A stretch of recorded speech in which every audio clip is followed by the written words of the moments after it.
ನಮಸ್ತೆ ಎಲ್ರಿಗೂ. ನಮ್ಮ ತೋಟಕ್ಕೆ ಇಷ್ಟು ಜನ ಬಂದಿದ್ದಾರೆ. ಇವ್ರನ್ನೆಲ್ಲ ನಾವೇ ಕರೆಸಿರೋದು. ಕುರಿ ತರ್ಪಿಸಿದ್ದೀವಿ, ಇದೆಲ್ಲ ಗೊಬ್ಬರ ಆಗಲಿ ಅಂತ. ಸೊ ಬೇರೆಯೇ ಪ್ಲ್ಯಾನ್ ಇತ್ತು, ಗೊಬ್ಬರದ ಚೀಲಗಳು ತರಬೇಕು ಅಂತ. ಒಂದು ಚೀಲಕ್ಕೆ ಎಷ್ಟು ಸೋಮು ರೇಟು? 160 ರೂಪಾಯಿ. ಅಂದರೆ ಒಂದು ಚೀಲದಲ್ಲಿ ಒಂದು 3 ಬುಟ್ಟಿ ಸಿಗುತ್ತೆ. ಅದನ್ನು ಒಂದೊಂದು ಬುಟ್ಟಿ ಹಂಗೆ ಹಾಕಿದ್ರೂ ತುಂಬ ಬೇಕಾಗುತ್ತೆ. ಹಾಗಾಗಿ ನಾವು ಈ ಪ್ಲ್ಯಾನ್ ಮಾಡಿದ್ದೀವಿ. ಒಂದು ದಿನಕ್ಕೆ ಅನ್ನೋದು ಲೆಕ್ಕ ಇರುತ್ತೆ. ಸೊ ಒಂದು ಹಿಂಡನ್ನ ಒಂದು ಕಡೆ ಬಿಟ್ಟು ಈ ಥರ ನೆಟ್ ಹಾಕ್ತಾರೆ. ಮತ್ತು ಈ ಸೈಡ್ ಆದ ತಕ್ಷಣ ಮತ್ತು ಇನ್ನೊಂದು ಕಡೆಗೆ ನೆಟ್ ಹಾಕಿ ಇದು ಮಾಡ್ತಾರೆ. ಸೊ ಇದೆಲ್ಲ ಇವಾಗ ಮತ್ತೆ ಮೇಯೋಕ್ಕೆ ಬೇರೆ ಕಡೆ ಹೋಗುತ್ತೆ. ಆಮೇಲೆ ಇವ್ರ ಮರಿಗಳನ್ನ ಮತ್ತೆ ಈ ಕಡೆಗೆ ಬಿಡ್ತಾರೆ. ಎಷ್ಟು ಚೆನ್ನಾಗಿದ್ದಾವೆ ನೋಡಿ ಎಲ್ಲರೂ. ಆಮೇಲೆ ಇನ್ನೊಂದೇನೆಂದರೆ ಇವಾಗ ಒಂದು ಮರಿ ಹಾಕಿದೆ.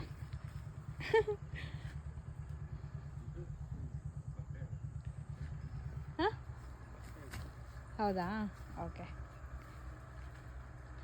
ಇವ್ರು ಪ್ರಾಪರ್ ಆನ್ಗಲ್ ಅವರು. ಯಾರಿಗಾರು ಬೇಕಂದರೆ ಕಾಂಟ್ಯಾಕ್ಟ್ ಮಾಡಿ. ನೀವು ಈ ಥರ ಕುರಿ ತರ್ಪಿಸಿದ್ದೀರಾ ನಿಮ್ಮ ತೋಟದಲ್ಲಿ ಅಂತ ಡೂ ಕಮೆಂಟ್. Thank you.